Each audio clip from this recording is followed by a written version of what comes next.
so many people are going to unsubscribe. I hate to say this, I really do. What's been my least favorite aspect of Buenos Aires? I don't think I will ever feel like I'm fluent or bilingual. This is the first time I've ever addressed this question. Over 2 years ago, I left the USA to move abroad to Buenos Aires, Argentina, and I have been documenting this journey since the very beginning, and I have never done a tell-all video. And today we are finally going to answer all of the questions that you guys have, because I asked on my Instagram and YouTube, what are the questions that you guys want me to answer and address on this channel? And I'm not gonna lie, you guys asked some pretty good questions. A lot of the questions you asked were things that Michael and I have been talking about recently, very in depth, and we are going to cover so many topics today, from traveling to future plans to long-term stays to culture shocks and cultural comparisons and money and just so many things. So I'm really excited for this video. If you haven't subscribed yet, please do so. And we're gonna start with the very first question, which is, what is the thing you love most about Buenos Aires culture and the thing that you hate most about US culture? This question is kind of heavy, but I think if I had to pick just one thing that I love most about Buenos Aires, I honestly have to say it is the people. Like, everyone here is very, very friendly, and as a foreigner, you don't blend in, and you oftentimes need help, and you speak with an accent, and you just rely on the kindness of other people to help you through the ups and downs of living abroad.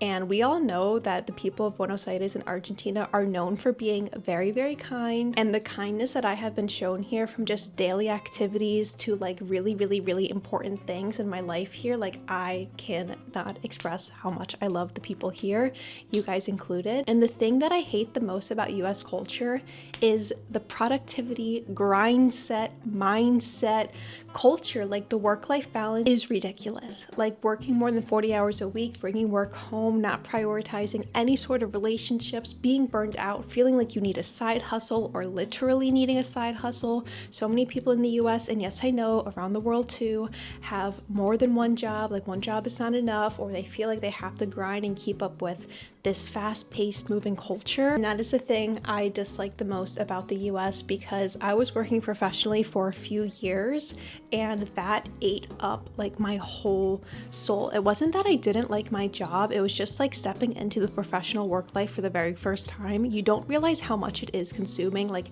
every aspect of you. And living abroad here in Buenos Aires, I've been able to separate and have just a better balance. And because of that balance, I've been able to love what I do even more. Like, I've always loved what I did, I've always loved my work, but now I feel like I can dedicate time for that, and I'm not bringing work home with me like at the end of the day. Like, when I log off of work, I'm done with work. I'm able to focus on other things, and that is not something that I was able to do easily in the US. And the next question is, what is something unique about Porteño culture or Buenos Aires culture that you only discovered after living here a few years? So this is not something that like you hop off the plane in Buenos Aires and you're like, oh, this is different, this is unique. This is like, what have I discovered after a few years here? And one of the biggest things is something that I've had to learn to not like get annoyed or frustrated with, and just learn that like, if this is going to happen, this is going to be a part of life here. And that is waiting culture, or waiting in lines, or expecting there to be a very long line and everyone is just like waiting in it. Like, I know lines exist around the world and you have to wait to get whatever you need or enter whatever thing you need to enter, but like, the lines here in Buenos Aires are some of the longest waiting lines that I have ever seen in my entire life. And I told you guys last year, like around Day of the Dead, like Michael and I had like the worst experience with like trying to get into this Day of the Dead Mexican embassy, and like, maybe it's a Mexican embassy, maybe it's not Buenos Aires, I don't want to get into that. However, like, the line spread across multiple streets, we were waiting for like over an hour, and like people just continued to wait. Like, that's just one example. Like, the lines here, and just like expecting to wait, and just like knowing that you have to wait, it really is a part of the culture here. And I feel like if you've been here for a while, like, it's probably like something that you don't love but you just expect. And I've had to learn to not let that frustrate me, because it can be very frustrating having to wait in a very long line, but like, it just is like that sometimes. Also, another thing is Sundays are such a slow day in the city, and Sundays like usually around the world are a slow day, but like I have to kind of appreciate it. There are several places that are closed. Like if you want to do like a shopping day or something like that, especially in Belgrano or like Cabildo, so many shops are closed, so the Sunday shutdown is very real. And I absolutely have to bring up cash and paying and all of those things. One thing that surprises me is that if you're working or wanting to pay with $100 bills, it's not uncommon to have someone request a specific type $100 bill. And I always hear the term like cara grande versus cara chica, and most people want like the cara grande. And that's very surprising to me from the US culture, because like if you give someone a real bill, like it doesn't matter the year it's from. It could be from 2 days ago to 2 years ago to 10 years ago. Like they accept that money and no one thinks twice about it. Like if it's $100 bill, like you check to make sure it's real, and that's about it. Like I've heard stories of people refusing $100 bills because it wasn't a certain type of $100 bill, even if the bill was real. So that's very surprising. And another thing that surprises me is how payments work here and the types of payments that people accept. Like accepting payments is very specific here, and obviously like I understand why it is like that and why some businesses choose to accept certain payments over others.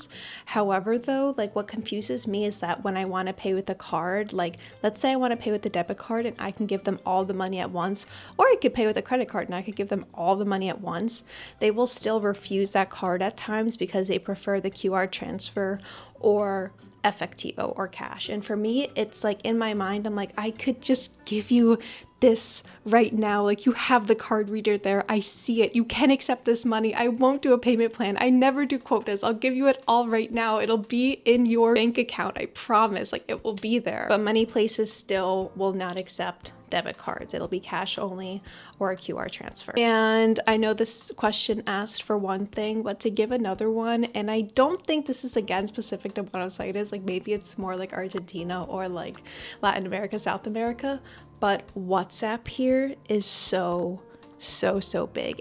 Every business has a WhatsApp. And in the US, it's really not like that. Like there is customer service or there's emails or there's a phone call, but like WhatsApp specifically, like every business has a WhatsApp. If you want to contact a business or like set up an appointment, you do it through WhatsApp. There are WhatsApp bots and chats and things like that to like assist you and things like that. But everyone having a WhatsApp, more specifically, every business having a WhatsApp, and you can just like complete things or requests or services through WhatsApp. That gets me all the time too. The next question is, what's my favorite neighborhood in Buenos Aires? And I hate to give you this answer where I'm like, oh, I don't know. There's just so many good neighborhoods. It's hard to pick one, but there literally are so many good neighborhoods. I love Recoleta. I'm going to put Recoleta on the list. I love Villa Urquiza. I love Villa Devoto. I love Villa Devoto. Villa Crespo's okay. Palermo, I don't love Palermo. We go there sometimes, but it's not on my list of like favorite neighborhoods. I do love Nunez. Every time I go there, I'm like, I have to come back here more. And Belgrano, I do like Belgrano. When I first moved here, it was like literally my top 3 favorite neighborhoods. I don't think it's up there anymore, but Belgrano is Michael's favorite neighborhood. I can see why, especially because Barrio Chino is in there. Belgrano used to be up there, and then it kind of fell down for me. The next question is Boca Juniors or River Plate, and in full honesty, I know you guys are not gonna like this answer. In full honesty, when I moved to Buenos Aires, I was like, I'm Team Boca. I don't need to know anything about the teams or the players or the scores or anything like that. I'm Team Boca through and through. But then we went to the Taylor Swift Eras Tour concert in River Stadium, and just based off of that experience alone, I am a River fan. I am a Gallina. Simply based off the fact that I went to the Eras Tour concert in River Plate. Now, this isn't based on the team or the colors or the players or anything like that. Like I do not keep up with soccer, but just based off of that experience alone and how much fun I had, so many people are going to unsubscribe. This is the first time I've ever addressed this question, and I'm sorry to see some of you go because of this. I also got asked, have I visited any other cities in South America? Yes, I've been to Colombia and Uruguay. I've been to Santiago in Chile. I lived in Ecuador for 4 months when I studied there. I lived in Guayaquil, and I also went to Quito. Peru is on my list, although I haven't been there yet. I haven't been to Colombia. So many people say to go to Colombia, especially digital nomads. I have not made my way there yet, but so many people recommend that. And I know it's not South America specific, it's more Central America, but I did go to Costa Rica as well and a few cities in there. So I've been to a few places, not all of them, and there's still more to explore, but I've been around. Someone asked how long did it take me to learn Spanish? And I'll say a few things. One, I started to take Spanish classes in high school, like many people do, literally just for credit. So when I was taking it in high school, I wasn't taking it for like personal reasons. I was like, oh, I'm just gonna take Spanish and I guess I'll learn something, right? But then after I started to take it more seriously, it was more for personal reasons, and obviously like I grew to really love the language, and I wanted to learn the language just to be able to communicate in the language, and I wanted to learn so much about the culture, and I wanted to live in other places. And even though I've been learning it 4 years, and I just recently made a video of me speaking Spanish, and I just wanted to say thank you for all the kind comments that you guys left me, because they were so kind. Like, I'm literally like, you guys left me so many kind comments. Like, I literally tried to respond to all of them, but there were so many kind comments. So thank you. I'm always working on my Spanish. I don't consider myself to be fluent. I do not consider myself to be bilingual. I don't think I will ever feel like I'm fluent or bilingual. That in my mind would be like, well, then there's nothing else to learn. What would be the point? So I think there's always something to improve. So I feel like that will always motivate me to continue learning the language and wanting to learn the language and wanting to learn about like different cultures. So I don't consider myself to have learned the language, although I can obviously communicate like in daily tasks. Like, every interaction that Michael and I have down here is in Spanish. From going to the store to like talking to someone in the street to legal stuff too, like our lease is in Spanish. We talk to our landlord in Spanish. Everything is done in Spanish. So that obviously helps a lot, literally being immersed here, but there's always more to learn. Someone asked, why don't I record more videos in Spanish? I was just talking with Michael about this because Michael asked me too if I'll record more videos in Spanish now that like I feel more comfortable like in front of the camera and things like that, speaking in Spanish. But I don't know. Maybe I will. I really don't know. I feel like it's easier for me to speak in front of the camera, obviously in English, and explain my thoughts in English. And also another thing too is like I really love to vlog outside, but that in itself is very anxiety inducing to like have the camera and have the microphone and like stop and pause and find a place to vlog in public. And it's like when all of that is happening, it's so much easier for me to just like get the thoughts out of my head in English. And Spanish, like I really don't have to think about it too much, but I do have to like think about it a little bit. Like, it's obviously not as easy for me to speak in Spanish than it is in English. So that's mostly why I speak in English, because it's just easier for me to get it out. And recently, like I've tried today to record this video outside. We literally went to Belgrano like 3 hours ago for me to try to record this video in English in like the park, and it was like there was just so many distracting elements going on. Like I had to stop. Like I just could not think. I couldn't get any of the words out. I was trying to respond to your guys' questions and I just couldn't do it. So I've been having trouble with that. Like I don't know, it comes in waves. Like sometimes like I'm on a high. I can say whatever I want. I can do whatever I want in public. It does not matter. But recently I think I've just been like in my head. Also too, like it has been getting more sunny and it has been getting more warm, and I feel like when I'm sitting out there vlogging in public, it's like I'm also like sweating and the sun is on me and like I'm getting like overheated and overstimulated. More people are out too, so maybe that's a factor too. But the main reason why I don't do more videos in Spanish is because of that. Someone said, not a question, but I would love like a foodie video from Feria de Mataderos. We only went to Feria de Mataderos once, and I know we have to go back there. Like that is on our list. So maybe we will do more things there. We went there for the 25th of May celebration, but we will definitely have to go back, and hopefully I will film it too. I think that would be really fun. What's been my least favorite aspect of Buenos Aires? I think my least favorite aspect of Buenos Aires is probably, this one's really hard, but I want to be honest. My least favorite aspect of Buenos Aires right now in this moment is largely how the cleanliness factor of the city has changed from 2023 when I moved here to how it is now. Now, I'm not saying the city is filthy or disgusting. I'm not saying that, but in 2023 or 2022 was when I came here for the very first time as a tourist, and this was the thing that like I bragged to my friends and family about. Like I was like, Buenos Aires is so clean. For it to be a giant city, like they keep that thing clean, spotless. Like even taking the subway, like it was so clean.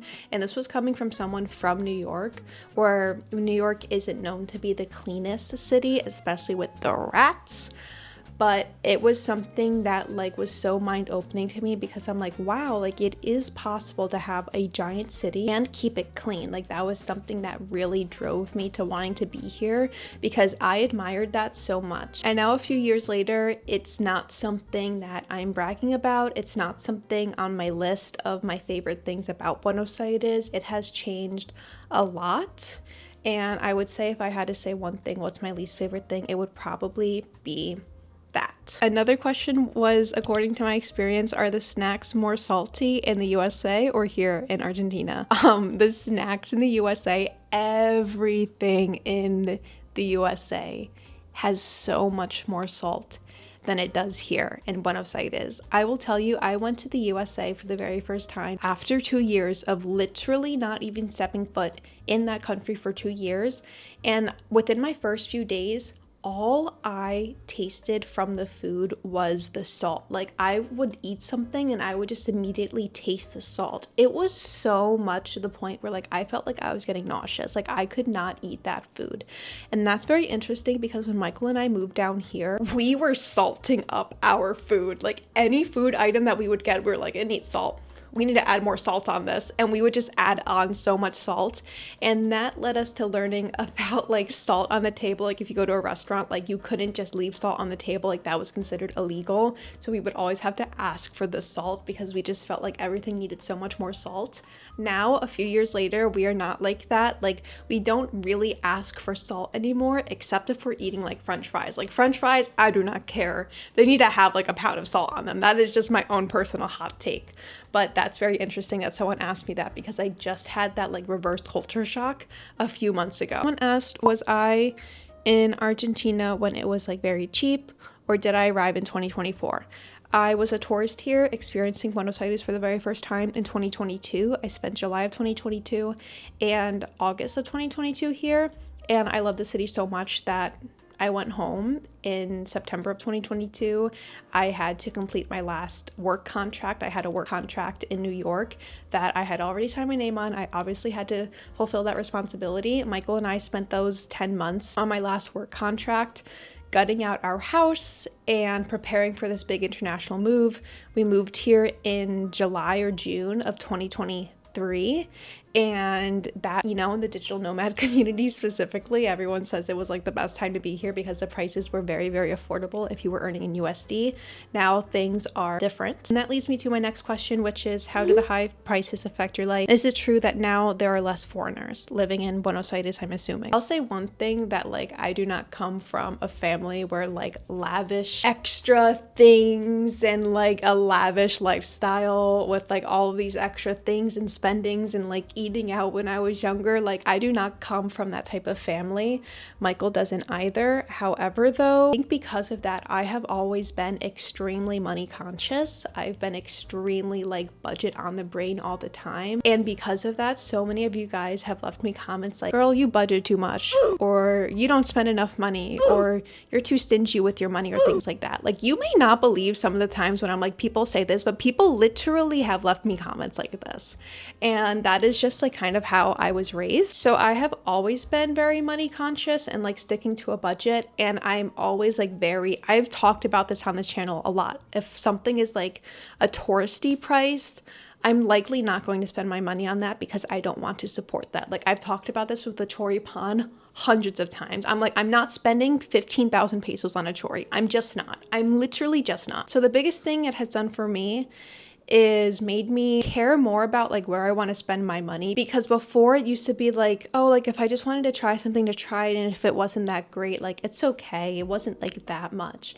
but now I'm really more invested into what I want to spend my money on, and I spend less money on like trying something or experiencing something, like specifically food. And I honestly think some of the experiences too, because Michael and I think we used to just like do more things, and it's like there was recently something going on in some museum that kind of caught my attention, but then like the entrance fee was like 20,000 pesos, and I was like, I don't want to go to it that much for that price. But if it was like probably what it would have been like 5 years ago, it probably would have been like maybe 4,000 pesos or 5,000 pesos. And I would have been like, let's just like try it just to see what it's like. Like if we don't love it, it's okay. It's not that expensive. But now with things are being more expensive, I kind of think twice about like if I really want to do this thing. And again, just to clarify, like I do know the blessing that I have of earning in USD. But even with that, I'm just very money conscious with how I spend my money and what I spend it on. It kind of sets me up for my next question,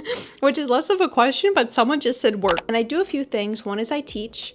I teach from September to June at the school in the US. I also work for a company year-round helping create programs, educational units and lesson plans and different things like that. And I make sure our program is aligned with state standards in the US. So it's a lot of like computer work in that sense. And those are my two main things. Like I do like a few other side things, and I just talked earlier about like everyone in the US having like a side hustle or a side gig, and I started doing like this stuff in New York and I just like it, so I continue to do it like little by little. Finally, someone asked me an important question. How do you feel about life of a showgirl?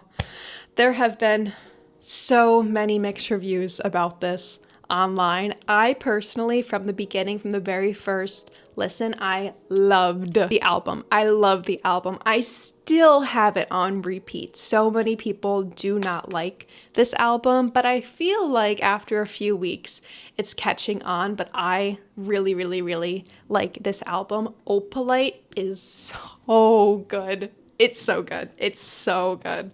I really like the album. I didn't love the Tortured Poets department. I really like the more upbeat, pop, fun albums. I really like them. Someone asked, what's more busy, the subway or the Soup Day in Buenos Aires or the subway in New York City? I think for sure the subway in New York City is more busy, but I also think that's a cause because there are more lines and just like more stops of the subway system in New York City. The subway system in Buenos Aires, it's not that big. There aren't many stops. It's one of the things that I wish could be improved in the city. Like I wish it was expanded like so much.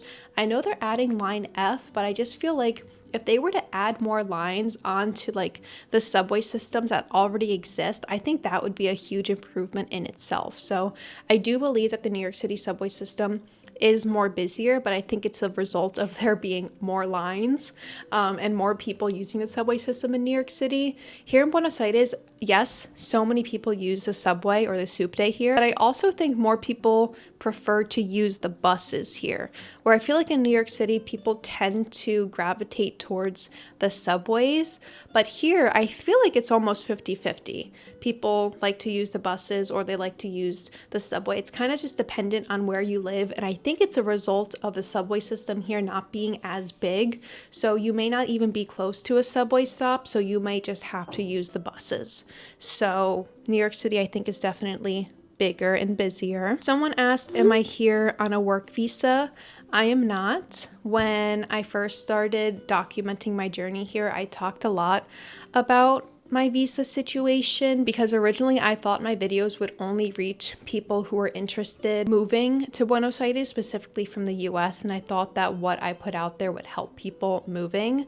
And I talked a lot about like the specific types of visas that I was trying for, what I thought I could apply for, like what immigration told me. I was very, very honest. And when I posted that, a lot of people got the wrong impression because I got like really like not good comments, and people said some things like about me and like what I'm trying to do, and it just wasn't true. So then that really like made me stop talking about like my visa journey. The next question is, what was the first thing that made, I think this means like my taste buds explode? Like what was the first thing that made like my taste buds explode, or like something like I really, really enjoyed here eating for the first time?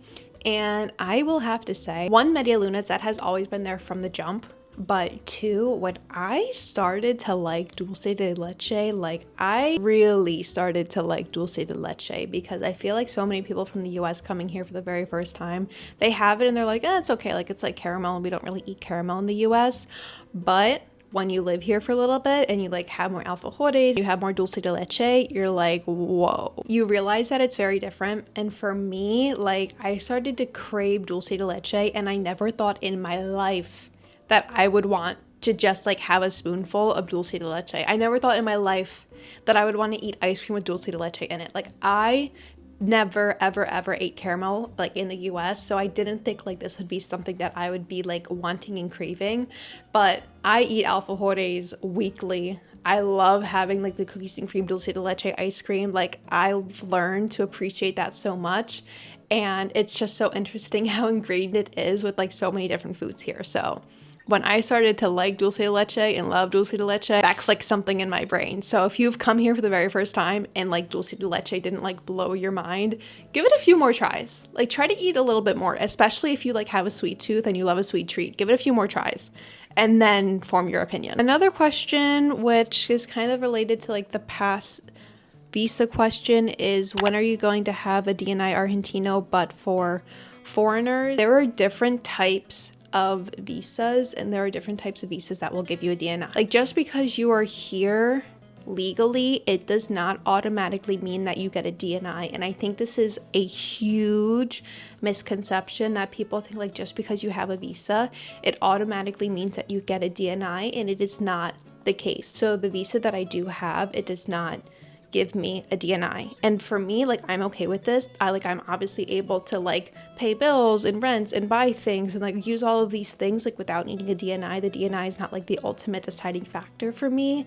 It's not like a goal for me. For many people it is. And if you do want to have a DNI, just make sure that you know what visa you're applying for, or you want will be one that gives you a DNI. So I hope that clears up things for a lot of people. Someone asked, have I seen Argentine or Argentinian movies? I did see Nueve Reinas like years ago when I first came here in 2022. I did enroll in a Spanish school and we watched Nueve Reinas. And Michael and I watched another movie. I'm gonna see if I can put like a picture of it here because I cannot remember what it was. We watched that too. But I don't love to watch movies. I prefer to watch like series, and we have seen Argentine series. I remember the first time I posted, I think it was my very first Argentinian video, someone told Michael and I to watch Casados con Hijos, and we were like, awesome, yes, I want to watch more series. I want to watch more series with Argentine Spanish. I want to learn more. Like, I want to understand this language. And we watched that, and because it was like our first week here, I was so confused. I didn't understand a thing that these people were saying. And now a few years later, I probably should like try to rewatch it just to see if I understand like a little bit more. But that was like kind of like one of my first experiences with an Argentine series. But now like I've watched more. And one of my favorite series is Envidiosa. One of my friends from class has told me to watch División Palermo. I tried to watch like one show of it. I didn't love it, but he said it's really, really good. So I'm probably gonna have to give it a try with Michael to see like what we think. Someone just said prices. So maybe like what are the prices? How are the prices? And the prices I think are high and are kind of shocking for people who may be coming from the US or Canada or Europe and are kind of expecting prices to be lower because of Argentina being in Latin or South America. And the prices here are like pretty normal to what they are in the US. Food specifically is like literally almost the exact same of what I would pay for something in New York. And honestly, here sometimes things are more expensive. Our rent though, however, is not as expensive, but this place that we have is unfurnished. We have bought all the furniture ourselves, and because we've done that, like the rent in itself is much cheaper. Bills also are cheaper, like our electricity bill and our water bill. Our gas bill is like cheaper than what it would be in New York. Our phone bills are cheaper here. Public transportation, like that is cheaper here. But I think because things have gone up, rents have gone up, public transportation prices have gone up, food has gone up, that makes the living experience here still more expensive than what it used to be. Please, please, please know this if you are coming here. Someone asked, have I heard of museum night and have I ever gone? Yes, I've gone to museum night, but me and my friends actually went to a cultural center instead of going to an actual museum, because we went to the cultural center first and we listened to some jazz music, and then we were planning on going to a museum after, but like after spending so much time in the cultural center, we were like kind of beat. So we didn't go to a museum. Someone asked if I've done like a collab with other YouTubers about trips or tourism or immigrants or something like that. I didn't do any collabs with like a YouTuber. I did do a podcast, as you guys know, with Worlds Across, but that's like very different. But outside of that, I have received requests to do various podcasts with different types of YouTubers, specifically about like moving abroad or like digital nomad or immigrating to Argentina or things like that. But I think, and this isn't like always the case, so if like you have asked me to like do like a podcast or something with you, like please like do not please do not take this in the wrong way, but like I just think for me, like doing a podcast or something like that, there are topics that I will talk about all day, and there are also topics that I just like don't want to talk about, and I just don't want to sign myself up for something and then like ask a weird question or something I feel uncomfortable with like talking about. So I like to be in control of like what I say and the topics I talk about. And I don't know, I'm just nervous like if I were to do like a podcast or something. I'm not saying like people are bad or like that someone would do this. I feel like a lot of the channel, there are very specific types of channels and they talk about very specific types of things, and it's like it's not something that I talk about on this channel. It's not something that like I really want to talk about. So that is why, that's probably the biggest reason as to why I haven't done any, because I'm very protective in that sense. I have gotten a few questions about if Michael and I have any trips. Are we gonna see other provinces or other cities? Like, are we gonna get out of Buenos Aires? And I know this is probably like my most asked question. And I will say before I answer this question, the year that I moved here, I think I did like 4 international trips, maybe 5 in that year. So that was 2023. 2024, I was like, I'm not moving. I'm not doing anything. I'm going to enjoy this city. I'm going to enjoy this country, and I'm not getting on a plane. I'm not going anywhere. And now this year, I'm like, I'm getting the itch and the urge to travel and see more things. And I will say, I think it's next video, if not, maybe one more video after that. Like, we have like a 5-day trip coming up. Like, I'm really, really excited for that. We have been to Mar del Plata, but we're going to a very brand new place for us. I think it's going to be in the next video or the video after that. So please stay tuned. I'm so excited for this trip.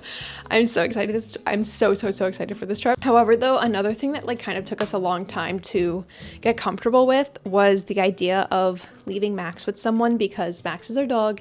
And typically how dogs are watched here, like if you go on a trip, like the dog walker may come to your house and walk your dog, but like your dog stays at your house alone. And I don't want that to be the case for Max. Like, I want him to stay with someone. So we have been searching for someone to watch Max that we feel comfortable with. And this upcoming week, we are going to do a test run with like Max sleeping over this person's house, because Max in New York has been to doggy daycare and all these different things. But here in Buenos Aires, he does not get walked by a dog walker. Michael and I walk him, so he doesn't have like that type of experience. He does play at the dog park, but he hasn't had the experience of like being watched by someone else here.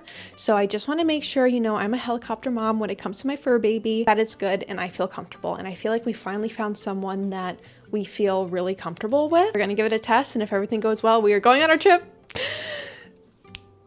And I'm going to do my best to record every minute of it. One of the biggest questions that I got asked outside of are we going to explore Argentina more is what Michael and I are going to do for our lives. Specifically, like, are we going to live in Buenos Aires for forever? Are we going to make Buenos Aires our forever home? Are we going to settle down here and like that be it? And to answer this question truthfully, Like, this is not like I'm trying to avoid the question. This is like very, very, very truthful. I do not know where I want to live for the rest of my life. I have no idea where I want to live for the rest of my life. One of the things I love most about Michael and mine's experience and like our situation right now is that we are not tied down to a specific place. Like, we don't own a house, we don't own property. We thankfully don't have kids to, you know, feel like they have to go to a specific school or they need like stability or things like that. Yes, we have Max and Polka, but they are very flexible. So yes, Michael and I talk about this a lot. My family asks me this question like literally every other day. Like, what are you gonna do? Where are you gonna live? Are you gonna come back home? Like, if it's not Buenos Aires, where is it gonna be? Why don't you come back to New York? Like, this question is very occurring in my life. I'm always getting asked this question. I'm always thinking about this question. Also too, because here it's like when your lease ends or when your visa is about to expire, like it really forces you to think about like, okay, are we going to renew it? Are we going to go somewhere else? Are we going to go home? So this question is literally always in our mind, but that's why we are taking it like year by year, day by day, just to kind of figure out like all of this and just try to figure this out. So I'm so sorry I don't have an answer to this question. Trust me, I wish that I did, because I feel like everyone I know is like buying a house or like settling down and planting seeds. And I really love this like flexible life that Michael and I have. Like, we are not like true digital nomads where it's like you're jumping around to every single country in the world, but like I really love to just like soak up a culture for everything that it has and like really like tell myself like, yes, like you lived in that place, you experienced that culture, like you were one with like that country. And to me, that's so much more important than like country hopping or city hopping. So I'm sorry I don't have like a specific clear answer. Trust me, I wish I did, because that would take like so much off of my plate and it would allow my mind to like free up so much and think about other things. But thankfully we're able to take it, you know, step by step and really take our time in figuring this out. Like, we are in no rush to figure this out. So I think so many people around our age who are digital nomading, like who don't have a house and are just like, you know, trying to figure this out too. So many people do not have a time frame.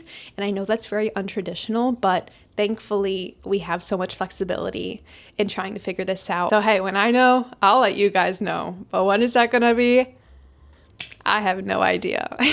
I really don't know. I wish I did. Someone also asked, do I have plans to go back to the US? I do have plans to go back to the US. I already have my flight booked. So I don't want to say when, but it's definitely soon. And it's just going to be for a short time, another month, and then I will be back here. So I'm really happy with that. You guys know that I was like homesick all last year, and then this past year I finally went home for the first time after 2 years, and like just being there like with my family, like I felt that the time was still so short. So I'm making another trip back there very soon. And spoiler, but you guys may already be expecting this, I am going alone. Michael's going to stay here with Max and Polka, but a lot of people ask and are like really confused as to why I just go or why I'm going to be the only one going and why Michael isn't going to go. One, Michael supports me completely in going. He really does. He wants me to go there and have fun with my family. And trust me, I want him to go too. I would love for him to go there too. But it's a lot of money. It is a lot of money if both of us go and find care for Max and Polka if we were to leave them here. Or in another world, we would bring Polka with us and we would leave Max here because Max has to go in his crate. He has to fly cargo. He cannot fly in cabin. His ticket is more expensive than Michael and mine's ticket. Also, it's a lot for him. When we brought him down here, he was in his crate for 24 hours and we did not have the best service. Unfortunately, because when you fly with a dog in cargo, the airline has so many restrictions of like what you have to do, what you have to bring, the type of food bag you have to bring for your dog, like the type of containers you have to have. And we did all that thinking that, you know, like if it takes a little bit to retrieve him, someone will feed him, someone will give him water. And that did not happen. He was in his crate for about 24 hours and not one person had given him food or water. And you may be wondering how we know that, but we know that because the airline literally asked us to fill up to the top this like Ziploc bag and to also include like a certain amount of water in like a bottle that was unopened. And when we picked him up, they gave us a food bag full and they gave us the water full and unopened. So no one fed him or gave him water. It was really a not good experience. So because of all that, it will be a lot on Max. So I'm not just going to take him for a month trip. So yes, money is a factor, time is a factor, and also Max and Polka's care is a huge factor. So if you are a digital nomad, traveler, fur mom, or fur dad, you definitely get this. But because this lifestyle that we have is so untraditional, sometimes it's so difficult for someone to wrap their mind about like, well, how can one person in the relationship leave and the other one stay? We have a very, very secure and healthy relationship, which is like, if you're in a relationship like that, you can move mountains, you can do anything. I'm going to try to rapid fire this because this is like over an hour of me filming now. What are your neighborhood or housing recommendations for first moving abroad? If you are moving to Buenos Aires for the very first time, I would definitely recommend Recoleta or Palermo specifically because those are the neighborhoods that most people go to. And especially if you don't speak a lot of Spanish, you are going to find more comfort in those neighborhoods. And then from there, you can expand more. You can move out of Palermo or Recoleta. Just because I don't love Palermo, it doesn't mean like I would never not recommend Palermo to someone, because I understand that for a lot of tourists, like they feel very comfortable there. So definitely if you're coming to Buenos Aires for the first time, I recommend Palermo or Recoleta. Michael and I stayed in Recoleta for the very first time, very close to the National Library. Someone asked if I have read a book from a classic Argentine author. I have not. I mostly read my books based on BookTok recommendations, but I feel like if so many people are reading this book and loving this book, I'm gonna read it, love it too. Like, I love thrillers, I love mysteries, I love police investigations. I used to read a lot of like romantic stuff and it just ended up being too cheesy for me, so now I can't even pick up a romance book anymore. But thrillers, police mysteries, investigations, that is my stuff. And I love fictional things too. Am I going to Parque de la Costa? We've been to Tigre. I think Parque de la Costa is that amusement park in there. We have not been to the amusement park in there, although we have tried like the 2 or 3 times we've been to Tigre, but every time we go, it's closed. I don't know how we've managed to do that every time we've been to Tigre. Opinion on tipping culture, the US versus Argentina. In the US, the tipping culture, I feel that it's like something you have to do. Like, you have to leave a tip and you have to leave a certain amount of money. And I know a big thing now is like when you go to like pick up a Dunkin' or a Starbucks, or like if you are going to order or pin pad whatever, and then like the tip is there like asking you to tip. I think that's something new that people like kind of question, because it's like, if I am doing all of the ordering, if I'm doing the hitting the buttons, if I'm collecting my drink, what about this experience would make me want to tip? So that's a little bit controversial. But here in Argentina, especially when I first moved here, it never felt like you had a tip, although like Michael and I always tip. However, though, recently, like we have been getting like literally reminders of that the service is not included and that we should tip. Like literally, like we ate out yesterday and that's exactly what the waiter said. Like, the service is not included. Like in New York, like no waiter would ever be like, hey, the tip isn't included. But maybe here in Argentina, things are changing. Like, people are leaving like small reminders of you to like leave a tip. So I don't know. Here, I think 10% is like the norm. Someone said, how do I like the meal in Buenos Aires? I think you're asking like, how do I like meals or food here in Buenos Aires? I really love the sweet treats here. I love the steak here. I have talked about my pizza. I've talked about my pizza preferences. The pasta here is some of the best pasta that I've ever had in my life. The cafe culture here is great. One thing I wish you guys had more of was rice. I don't know why there's not more rice dishes here in Buenos Aires, or maybe there's more like in Argentina, but like, I love rice. Like, I would eat rice every single day, but it's not common to find rice dishes that are Argentine. I don't know if there is one. If there is an Argentine rice dish, please let me know. I wish there was more. Someone asked, why did I choose Buenos Aires as my home versus other places? Why is it special for me? It literally came down to timing as to why Michael and I moved here, because in 2022, Michael and I were like very set on leaving New York, and originally we thought we were going to move to the south of the US. Like, that was our plan in 2022.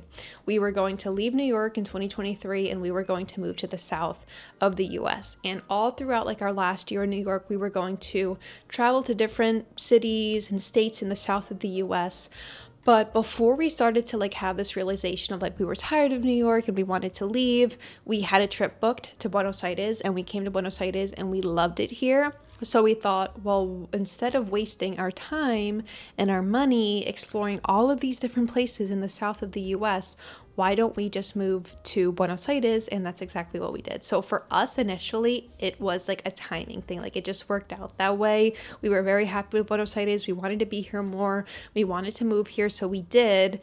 And because we loved our experience in Buenos Aires as tourists, we did not tour the south of the US. So it was really a timing thing at that moment. Another question I got asked, are you getting married? Assumingly to Michael, assumingly, like, are we getting married? Yes, we have talked about this, but I think that like a lot of people are feeling pressure to get married and settle down and have kids and wanting to like form a new chapter in their lives, where Michael and I, like, that is not like a rush for us. And I think also with us too, we don't want kids. And I think that when, you know, like a woman online says like they don't want kids, it comes as like a very big shock. And I feel like a lot of women have to like defend their decision of like not having kids. So I'm not going to do that. Just like at the end of the day, I don't want kids. I always said when I was younger, like I want a dog. I don't want kids. I want a dog.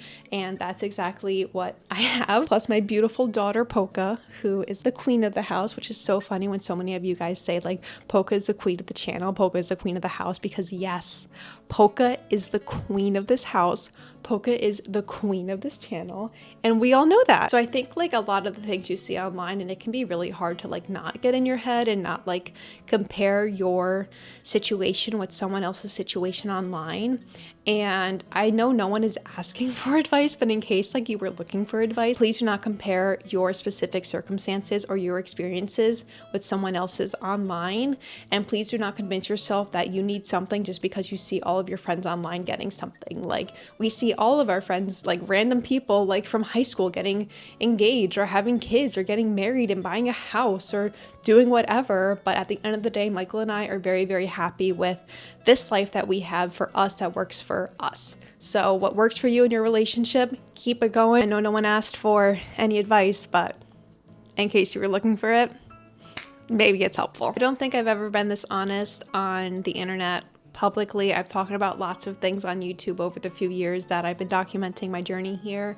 However, though, there were so many topics that we've dived into today. I really hope that you've enjoyed this video. Please subscribe if you haven't done so already. Please give this video a like. Big goal for the year is to hit 20,000 subscribers by the end of the year, and we are so close. So if you haven't yet, please subscribe. And if you have any questions that I didn't address in this video, feel free to leave them down below.